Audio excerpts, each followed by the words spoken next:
Hello everyone, welcome back to another video from Channel Guide Hub.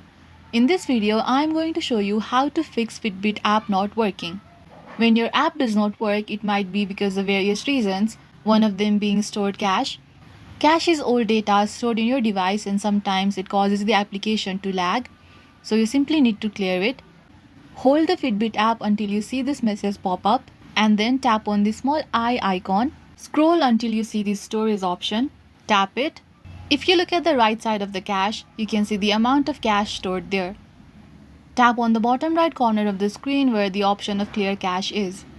When you tap on it, the number will turn to 0, which means you have successfully cleared the cache. After that, your app should be working perfectly fine. But if it still does not work, then you can try reinstalling the app. To reinstall the app, you have to uninstall it first. To uninstall the app, you can simply find it again in your app drawer, hold it, and tap on the uninstall icon here. Tap on OK again to confirm its uninstallation. After the app is uninstalled, head to the Google Play Store and download it. If you are confused on how to do so, you can check out our other video.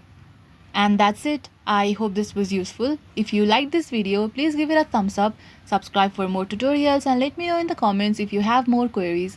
Thank you for watching.